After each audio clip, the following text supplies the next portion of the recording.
Olá, queridos alunos, estamos de volta para mais uma aula e o objeto de conhecimento hoje que vamos trabalhar é juros simples. O foco dessa aula é fazer com que vocês não só compreendam como os juros é dado como uma compensação em dinheiro que se paga a alguém ou que se recebe por um determinado investimento ou empréstimo que foi feito, como também identificar os principais elementos que são trabalhados em uma transação com juros, que é o capital, o tempo e as taxas que são embutidas, que são tratadas nessas negociações. E ao mesmo tempo saber resolver problemas que envolvem juros simples. Então convido vocês para mais uma aula para a gente poder não só entender e conhecer esses conceitos. Olha aí, o que são juros? Né? Quando nós pedimos dinheiro emprestado a alguém ou ao banco, e aí nós pagamos essa pessoa não só o dinheiro que nós pegamos emprestado, como nós entregamos uma quantia a mais pela compensação de ter usado aquele dinheiro durante um certo tempo.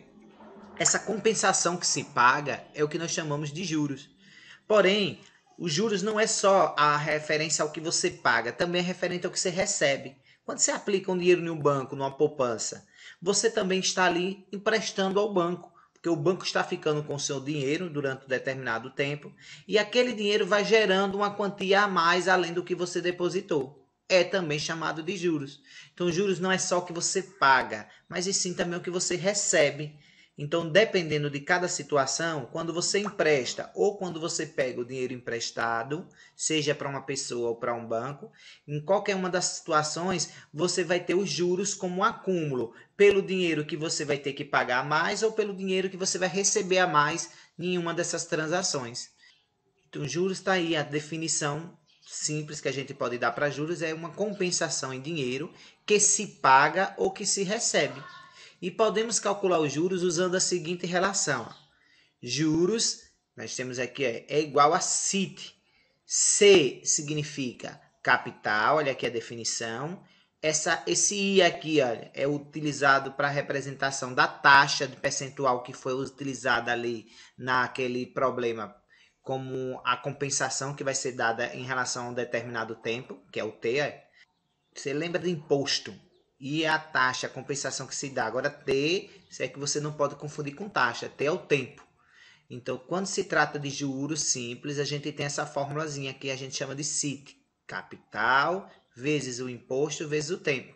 Onde nós temos aqui todas as definições de cada uma dessas variáveis, de cada uma dessas incógnitas.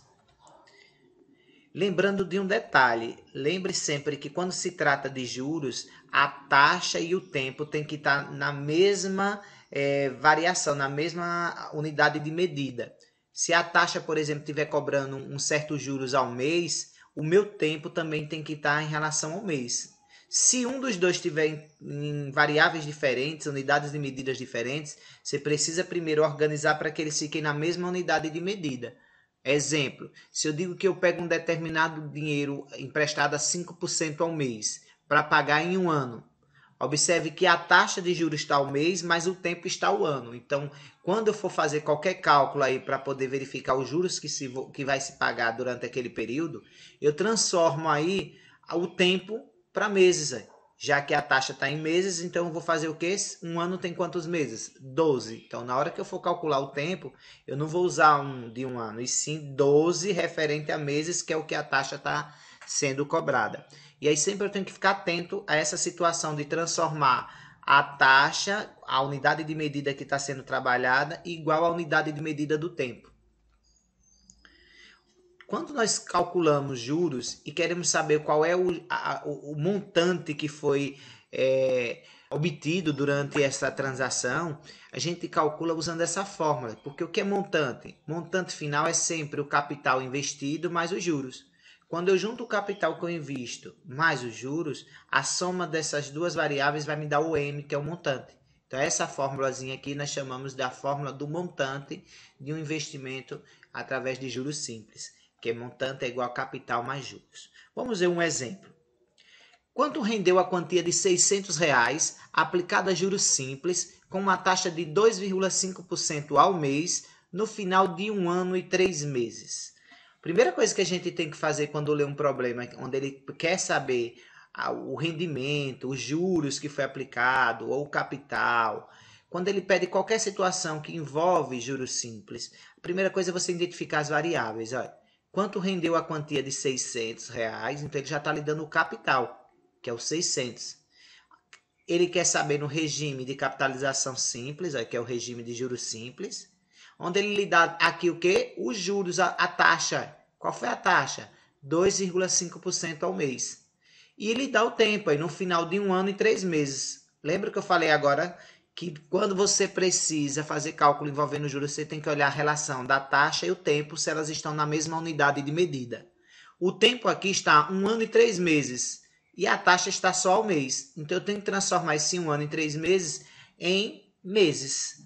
1 ano tem 12 meses, então mais os 3 vai ficar quantos meses? 15. Então, a primeira coisa é identificar essas variáveis. Está aqui, ó. Quais são as informações do problema? O capital, que é 600, a taxa, que é 2,5% ao mês, e o tempo. O tempo ele me dá em 1 ano e 3 meses. Porém, como eu sei que a taxa está ao mês, então transformo esse ano e 3 meses apenas em meses. Como um ano tem 12 meses, vai ficar 12 mais 3, 15. Com essas informações do problema, eu fico faltando apenas encontrar quem? O juro. Juro não é igual a CIT, a gente acabou de ver aqui a fórmula que representa o juro. É só você substituir. Ó. Juro é igual. Ó. Quem é o C, que é o capital? 600. Quem é a taxa? 2,5. Na última aula de porcentagem, a gente aprendeu a escrever na forma de porcentagem. A palavra porcentagem vem de divisão por 100. 2,5% é a mesma coisa que 2,5 sobre 100. Então, substituir aqui a taxa. E o tempo? O tempo é igual a quanto? 15 meses.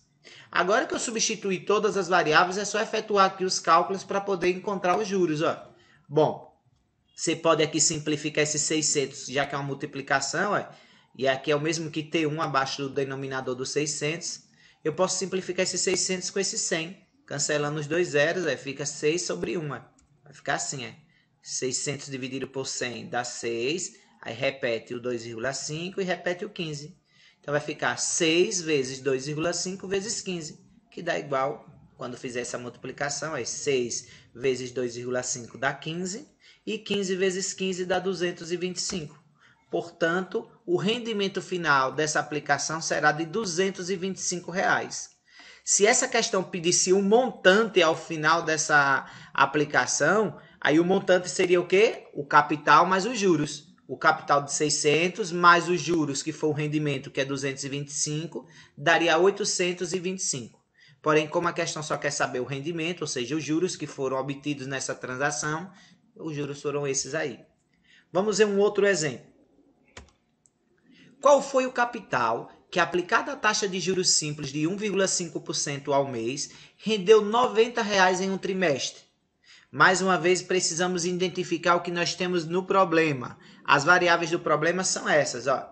Os juros que ele já me dá no problema, porque ele já dá quanto rendeu, R$ 90. Lhe dá a taxa, que é de 1,5% ao mês, está aqui, a taxa de juros simples. Lhe dá o tempo, um trimestre. Um trimestre são quantos meses? 3 meses. Só que ele quer saber o capital. Então, o capital eu coloquei aqui em interrogação, que é o que eu preciso encontrar. Como eu estou falando de problemas com juros simples, eu vou usar a formulazinha que a gente acabou de aprender de juros simples, que é CIT. Juros nada mais é do que capital vezes a taxa vezes o tempo. Só que nesse problema eu já tenho os juros, que é 90, que a questão já me dá. O capital, que é o seu, que eu quero encontrar. Então, vou repetir a minha variável. A taxa é de 1,5% ao mês. Mais uma vez, como é que se escreve em forma de fração? 1,5% é o mesmo que 1,5 sobre 100. E o tempo? São 3 meses. Fiz a substituição. Aí agora aqui, vou multiplicar esse numerador por esse. Aí 1,5 vezes 3 vai dar 4,5. Aí repete o 90. Repete o C. E 1,5 vezes 3 dá 4,5. Aqui abaixo do 3 é o mesmo que T1, que aí fica 1 vezes 100, 100. Bom, o que é que eu posso fazer aqui agora nessa fração? Se esse 100 está multiplicando, ele está aqui dividindo o numerador, ele está como um denominador, para a gente não ter mais fração. O que é que eu faço? Aquela regrinha que a gente aprendeu lá no fundamental. Se eu estou dividindo, passo multiplicando para o próximo membro, né? Para isolar os termos. Então, eu vou fazer isso. Eu vou passar o 100 que está dividindo multiplicando. Vai ficar 100 vezes 90. Fica 9.000. E do outro lado vai ficar apenas C vezes 4,5. E aqui agora eu quero saber quem é C. Como é que eu descubro? Passa agora o 4,5 para esse primeiro membro. Se ele também está multiplicando, agora ele vai passar com a operação inversa, que é o quê? A divisão. Então vai ficar 9.000 dividido por 4,5 é igual a quem? A C. Isolei o C, que é o capital que eu quero descobrir. Como é que eu faço isso?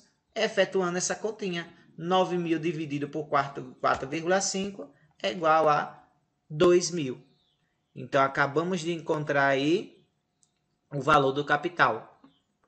Logo, a questão que estava querendo saber qual era o capital, ela encerra aí. Se ele pedisse qual era o montante, era só somar o capital mais os juros.